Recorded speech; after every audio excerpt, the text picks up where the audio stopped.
십자군 전쟁이 왜 일어났다고 생각해요? 예루살렘을 탈환하려고. 그쵸. 공식 명분은 이제 그것이죠. 근데 이제 그런 이유만으로 그 많은 사람들이 자기 목숨을 걸고 전쟁에 실제로 참여했을 확률은 그러니까 그게 네, 진짜 다른 이유들이 희한해요. 이제 있었겠죠. 근데 아무리 그래도 같은 기독교 국가를 치웠을 때는 좀 반발은 없었습니까? 압자군에는 항상 그 성직자들이 동행을 하거든요. 전쟁 중에도 설교를 하고 비잔티움 제국을 약탈할 때 뭐 어쨌든 정당한 어떤 식으로든 부족하더라도 돼야 되잖아요. 그래서 뭐 보면은 그리스인은 뭐 무슬림보다 더 악하다. 왜? 뭐 이제 근거는 사실 빈약하죠. 예. 근데 이제 일단 설교를 그렇게 하는 거예요. 안녕하세요. 안승찬의 지식만찬 주인장 안승찬이고요. 오늘은 이제 지식만찬에서 역사 얘기를 다룰 겁니다. 그런데 우리가 역사 얘기를 옛날 뭐 호랑이 담배 피던 시절 이런 얘기만 할 건 아니고 지금 우리를 이해하는 데 있어서 가장 중요한 역사 뭐냐. 그러니까 이게 들어보시면 이게 옛날 얘기인지 요즘 뉴스인지 헷갈리게 하는 그런 세계사 이야기를 해보려고 하는데 오늘 그래서 특별한 분을 모실 겁니다. 김태수 박사님이라고 함께하는 세계사라는 유튜브 채널 야금야금 27만 명을 모아서 지금 망건당보다 더 큰 채널을 운영하고 계시는 김태수 박사님 모시고 최근에 이런 책을 쓰셨어요. 세계사를 바꾼 12번의 대조난. 이 책을 한번 같이 읽어보겠습니다. 어서 오십시오. 네, 안녕하세요. 네, 박사님은 제가 딱 양력을 보니까 고대에서 역사를 전공했고 그리고 독일로 유학을 가셨네요. 네. 왜 독일로 가셨습니까? 제가 예전부터 독일 역사에 나치가 있잖아요. 오, 히틀러랑 나치 뭐 이런 거에 좀 관심이 많았어서. 나치에 관심이 많으셨어요? 네, 그렇습니다. 왜 관심이 많았어요? 그러니까 이제 나치가 집권하기 전의 독일의 상황이 이제 독일에서 최초로 민주공화국이 들어선 상황이었거든요. 그게 이제 1919년에 시작됐는데 네. 이제 14년 만에 히틀러가 집권하면서 이제 막을 내렸어요. 잠깐 반짝했다가. 예. 그래서 이제 그럼 민주주의가 어떻게 이렇게 급속히 몰락하게 됐지?라는 거를 좀 연구하고 싶어서 독일로 그 주제를 연구하려면 야 나치는 독일이지. 네, 뭐 그렇죠. 아 그래요. 원래 역사를 좋아하셨어요? 아직 초등학교 때 우연히 부모님이 만화로 보는 삼국지 책을 네. 사주셨어요. 네. 근데 너무 재밌게 읽어가지고 이제 부모님이 계속 책을 더 사주신 거죠. 네. 그러니까 처음에 만화로 된 삼국지, 글로 된 네, 삼국지. 그렇죠. 그러다 뭐 나중에는 60권짜리 만화 삼국지도 보고 네. 소설로도 보고 우리나라 삼국시대 보고 주로 고려시대 보고. 삼자를 좋아하시거든요. 그러네요. 삼국지, 네. 삼국시대. 네, 그래서 그러다가 이제 점점 관심이 넓어져서 고등학교 때 이제 대학 진학을 해야 되잖아요. 경제학과 갈까 사학과 갈까 고민을 하다가 예. 마침 그 시험일이 같은 날이었어요. 뭐를 보러 갈까 고민하다가 삼국지를 내가 버릴 수는 없다. 제 가슴이 사학과를 시켜서 사학과를 갔죠. 제가 예전에 주워들은 얘기가 왕자를 교육시킬 때 처음에는 사수삼경을 배우게 한대요. 야, 네. 일단 무조건 외워. 그 다음에 이거 다 외웠어? 그 다음부터 이제 역사 공부야. 이제 실전이야. 네. 이게 왕을 키우는 과정 중에 역사가 매우 중요하다고 그러더군요. 네. 왕이 배우는 그 코스를 지금 배우신 거다. 네. 서문에 보니까 되게 인상적이던데 해겔 얘기를 쓰셨더라고요. 미네르바의 올빼미는 황혼이 저문 후에야 날개를 편다. 이런 멋진 인용구를 쓰셨던데 이게 이제 역사라는 게 왜 옛날 얘기잖아요. 네. 그래서 어떤 분들은 아우 그 옛날 얘기 알아서 뭐하니 재미도 없게. 네. 요즘 뉴스 보기도 나 너무 힘들어. 그런 분들도 많은데 그게 아니고 역사를 좀 잘 알아야 해가 저문 이후에 잘 알아야 지금이 잘 보인다. 뭐 그런 의미인가요? 그게? 네, 그렇죠. 그러니까 이 미네르바의 올빼미라는 게 이제 비유적인 표현인데 그 고대 그리스 로마 신화에서 이제 올빼미가 지혜의 상징이거든요. 그렇게 나오죠. 네. 그리고 이제 황혼이 저문 후에 날개를 편다는 거는 어떤 사건이 벌어진 낮이 지나고 나서야 그 우리가 지혜를 가지고 이 사건이 뭘 의미했는지 우리가 온전히 이해할 수 있다. 걸 표현했던 거죠. 이 해겔이 왜 이런 말을 했냐면 당시 이제 해겔이 그 19세기 초반 독일 철학자이거든요. 이때가 이제 유럽 지식인들, 지금으로 치면 인플루언서들, 이 자신감이 가장 하늘을 찌를 때였어요. 독일이?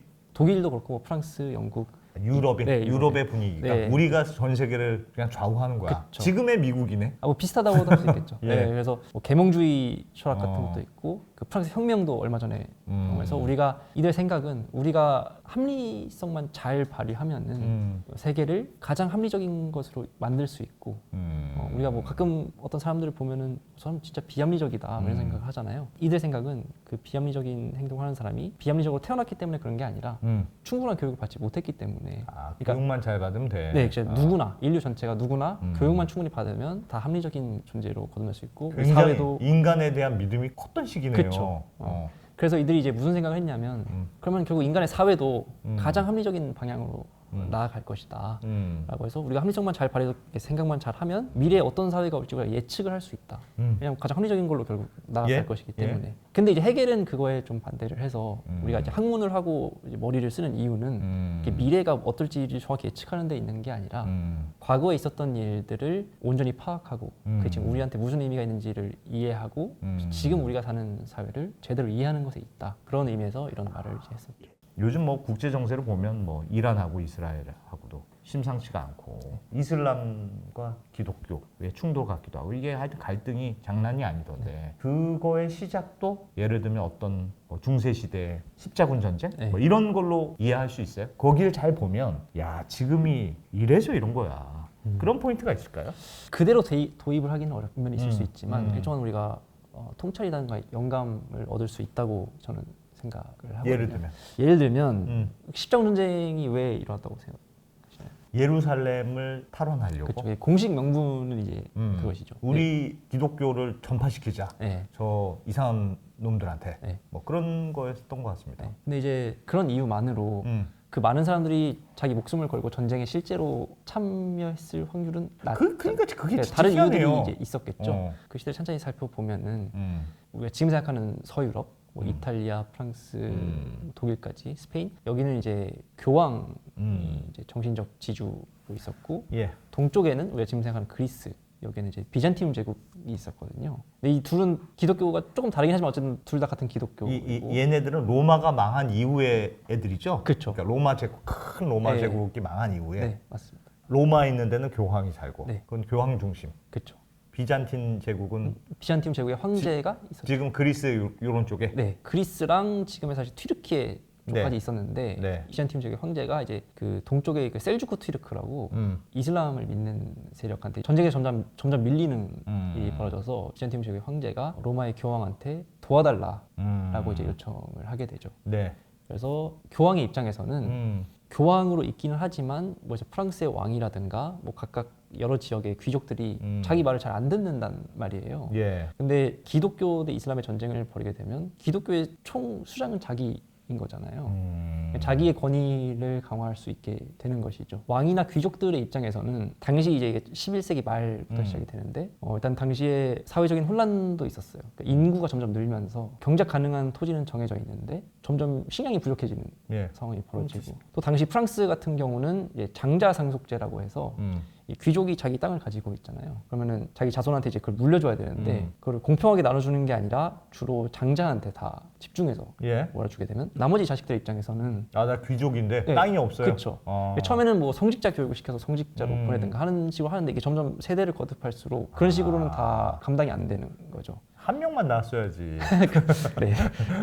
그래서 이제 소외받은 귀족들 입장에서도 우리가 전쟁에 나가서 공을 세우고 성지를 탈환하게 되면은 거기 땅이 또 우리 땅이 되고 뭐 좀 나눠줄 게 있어야 되니까 뺏어와서라도 나눠주자. 그런 이제 경제적이나 사회적 동기들도 있었던 것이죠. 그러니까 당시 귀족들은 교황 입장에서는 기독교를 중심으로 뭉쳐라 해야 내가 좀 힘이 세지니까 뭉치라고 한 거고 그래서 전쟁을 일부러 일으키는 거고 교황들도 어떻게 뺏어 먹을 땅이 좀 필요한 거고 각 영주들도 그러면 십자군은 그냥 어느 날 갑자기 된 거네요. 예를 들면 이슬람 쪽에서 뭘 도발을 했다거나 아니면 이대로 놔두면 저거 안 되겠다 그런 게 아니고 그렇죠. 처음에 비잔티움 제국 황제는 도와달라고 한 것이지만 그렇게 완전 전면적인 종교 전쟁이 일어나게 된 거는 교황과 영주들의 이해관계의 일치에서 일어난 거죠. 굉장히 정치적인 사건이네요. 그렇죠. 단순한 종교 전쟁이라기보다는 정치가 얽혀 있고 오늘날 중동의 정세도 단순히 종교로만 보기에는 무리가 있지 않나 생각합니다. 생각해보면 다 이해관계가 있어서 다 싸우는 거겠죠. 종교를 내걸고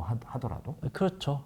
이게 나중에 보면은 이제 이 공식 명분도 그냥 있으나 마나한 게 돼가지고 총 9차에 걸쳐서 일어나거든요. 십자군 전쟁이. 한 4차쯤 되면은 아예 성지까지는 가지도 않고 십자군이 같은 비잔티움 제국을 약탈하고 크로아티아 지역을 약탈하고 같은 기독교 세계를 약탈하는 거죠. 경제적 동기만 충족이 되면은 그 이후에 종교라든가 그건 이제 전혀 중요하지 않은 상황까지 이제 변질이 되는 것이죠. 구체적인 사례를 더 들면은 4차 십자군 때는 그 프랑스 지역의 왕이랑 영주들이 이제 참가를 했는데 싸우려면 일단 이동을 해야 되잖아요. 그렇습니다. 동쪽까지. 근데 이동할 수단이 부족한 거예요. 그래서 베네치아가 지금도 사실 베네치아의 상인이라는 이미지도 있고, 베니스의 상인. 그렇죠. 되게 극한의 이익을 추구하는 이미지가 있잖아요. 예. 그래서 베네치아의 지도자인 그 단돌로라는 사람이 있는데 그 사람이 이제 그 시기에 벌써 90살이 넘은 노인이었어요. 그리고 이제 노안 때문에 시력도 안 보이는 그런 상황이었는데 그 사람을 찾아가서 거기는 상업 도시니까 누가 찾아갔어요? 십자군을 다시 일으키려고 했던 프랑스의 귀족들이 찾아가서 우리가 그 예루살렘까지 이동할 수 있는 배를 좀 많이 지어달라. 처음에 이제 프랑스 사람들이 요구한 게 200척이 넘는 배였거든요. 그래서 딱 약속하죠. 우리가 내년 뭐 어느 시점에 딱 너네가 오면은 배를 준비해 놓을 테니까 뭐 이익을 나중에 나면은 정확히 몇 프로를 우리한테 달라. 라는 식으로 했는데 이제 막상 그 시점이 돼서 오니까 이 프랑스 사람들도 군대를 모으는데 좀 문제가 있어가지고 예상했던 병력의 반도 안 온 거예요. 배는 200척이 준비됐는데. 그렇죠. 단돌로의 입장에서는 이러면 전쟁을 이길 수가 없잖아요. 그래서 나는 너네 예루살렘까지 태워주지 않는다. 그래서 이슬람에 대한 전쟁은 뒷전이 되고 투자한 비용을 회수하는 거에 이제 몰입을 하게 되는 거죠. 그래서 차라리 그럼 너네 배 타고 군대잖아요. 어쨌든 이 너네 무장을 앞세워서 우리가 비잔티움 제국으로 향하자. 비잔티움 제국을 이제 약탈하는 것이죠. 예루살렘 너무 머니까. 너무 멀고 이 부족한 병력으로는 전쟁에서 승리할 가능성이 없으니까. 가까운 데라도 치자. 그렇죠. 인종사정이 없었군요. 당시에. 네. 근데 아무리 그래도 같은 기독교 국가를 쳤을 때는 좀 반발이나 야 이게 십자군이라는 걸 너희가 그래도 달면 안 되지 않냐? 근데 폭도 아니야? 그런 반발은 없었습니까? 그래서 이제 그 십자군에는 항상 그 성직자들이 동행을 하거든요. 전쟁 중에도 설교를 하고 비잔티움 제국을 약탈할 때도 어쨌든 정당화가 어떤 식으로든 부족하더라도 돼야 되잖아요. 그래서 뭐 보면은 그리스인은 뭐 무슬림보다 더 악하다. 왜? 뭐 이제 근거는 사실 빈약하죠. 근데 이제 일단 설교를 그렇게 하는 거예요. 그러면은 이 약탈을 하는 사람들 입장에서도 마음이 좀 편해져요. 그것도 그렇고 성직자가 우리한테 근거를 제시해 준 거잖아요. 그러면 좀 더 마음 편하게 약탈할 수 있는 것이죠. 포교에는 도움이 되긴 됐습니까? 실제로 이제 그 지금의 튀르키예 지역 십자군이 지나면서 이 마을들도 다 지나가잖아요. 조그만 마을들도. 근데 이들이 다 협조를 안 해요. 십자군한테. 자기들이 뭐 처음 보는 사람들이니까. 그렇죠. 근데 그 이제 왜 협조를 안 하냐 이런 기록들을 보면은 기독교가 싫어서 이렇다기보다는 십자군이 약탈을 너무 심하게 해서 이미 자기들이 지어왔던 그 이슬람보다 이 새롭게 쳐들어오는 십자군이 약탈을 더 심하게 하는 거예요. 그러니까 이 사람들의 입장에서는 협조할 이유가 사실 없죠. 그래서 그 포교에 오히려 악영향을 미친 결과가 있지 않았을까. 그럼 그 이후에 이슬람은 기독교라면 아주 진짜 치가 떨려. 그런 뿌리 깊은 인식이 그때 생겼을까요? 그렇죠. 계속 갈등을 하게 되죠. 그래서 이제 마지막에는 그때 당시 이제 십자군 때 이슬람의 지도자 중에 살라딘이라는 좀 유명한 사람이 있거든요. 그 이슬람이 예루살렘을 점령한 상황에서 십자군이 계속 찝적대니까 화해의 조건으로 우리가 그 예루살렘 자체를 주지는 않지만 뭐 너네 쪽에서 뭐 성지 순례자가 오면은 뭐 안전하게 여행할 수 있도록 해주겠다. 뭐 이런 조건으로 이제 타협을 하지만 수십 년 또 100년 넘는 시간 동안 이 쌓인 앙금이라는 게 쉽게 없어지지는 않죠. 아니 책에 보니까 그런 내용도 있더라고요. 그러니까 원래 예루살렘이라는 게 이슬람 입장에서는 진짜 핫한 데는 아니었어 원래. 네, 그렇죠. 근데 워낙 십자군이 이걸 뺏겠다고 쌩 난리를 치니까 이슬람 입장에서도 그걸 막으려고 노력하고 일종의 핫한 분쟁지가 되면서 지금의 이스라엘이 여전히 그런 강력한 분쟁지역이 된 것 같다. 뭐 그런 설명도 있던데. 네, 당시에 뭐 경제적으로도 뭐 카이로, 바그다드 딴 도시가 더 번성했었고 사실 종교적으로도 이슬람한테는 예루살렘이 그렇게까지 중요한 성지는 십자군 전쟁까지는 아니었거든요. 기독교한테 중요한 거지. 그래서 그 혹시 킹덤 오브 헤븐이라는 영화 잘 못 봤습니다. 그 십자군 전쟁을 다루는 영화인데 그 영화에 보면 이제 명대사로 많이 회자되는 예루살렘이란 무엇인가 아무것도 아니다. 그렇지만 모든 것이기도 하다라는 답을 하거든요. 자존심 문제야 서로. 그렇죠. 그때 싸우면서 지금까지 싸우는 거네요. 어떻게 보면 그렇죠. 몇백 년이 흐른 거야 지금. 이슬람 입장에서 아 그래 예루살렘은 포기 그건 안 되는 겁니까 지금도? 지금 와서 포기하기는 어려울 것 같은데요. 아니 하도 싸우니까 그냥 역사적으로 예를 들면 한쪽이 그렇게 오랫동안 당하면 꼭 보복을 할까요? 아니면 약간 그래도 평화로 나아갈 수 있을까요? 그렇게 되기 위해서는 어떤 두 세력이 계속 싸움에도 불구하고 기본적으로 공유할 수 있는 어떤 전통이나 가치가 있으면은 가능한 경우도 있고 예를 들어서 들면. 독일이랑 프랑스 음. 같은 경우를 살펴보면은 고대에서부터 중세 그리고 두 차례 세계 대전에 이르기까지 끊임없이 서로 전쟁을 했거든요. 그래서 뭐 어떤 일도 있었냐면 1871년에는 이제 그때 독일 막 통일이 됐는데 새로운 독일 황제의 대관식을 프랑스의 베르사유 궁전에서 프랑스를 상대로 전쟁에서 이긴 후에 상징적으로 그렇게 해버린 거예요. 야 자존심 상하라고. 그렇죠. 그러면은 프랑스 사람들 입장에서는 그 수치를 잊을 수가 없죠. 그렇죠. 그래서 이제 몇십 년 후에 1차 세계 대전이 일어났을 때 이제 그때는 프랑스가 이기니까 이제 복수를 똑같이 해주죠. 영토를 뺏고 식민지를 다 뺏고 이런 식으로 하는데 그런 식으로 이제 독일과 프랑스도 어떻게 보면은 1000년이 넘는 시간 동안 계속 그렇게 싸워왔거든요. 예. 근데 지금은 사실 우리가 독일과 프랑스가 다시 전쟁을 할 거라고는 상상하기 어렵잖아요. 그러네요. 그 전쟁 후에 이제 유럽 연합이 갖춰지고 새로운 이제 체제가 들어섰는데 그건 그래도 기본적으로 프랑스와 독일이 싸웠음에도 불구하고 뭐 기독교를 같이 믿는다든가 아 아직 그렇게. 근본적인 가치를 공유하는 면이 어느 정도 있으면 그런 음. 화해가 가능할 가능성이 조금 더 높다고 생각하는데 그런 게 이제 부재하면은 뭐 종교도 다르고 그러면 좀 이제 어렵죠. 독일하고 프랑스는 그럼 누가 양보했습니까? 한 명이 먼저 양보한 사람이 있을 거잖아요. 억울했는데 내가 참았다.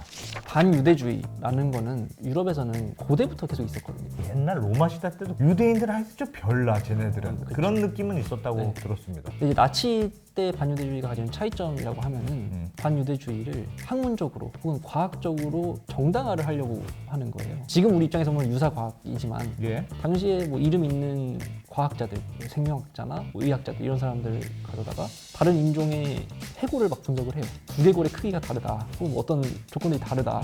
그래서 이걸 가지고 우리 독일 민족이 이게 더 뛰어나다는 증거다. 라는 식으로 이제 정당화를 하는 거죠.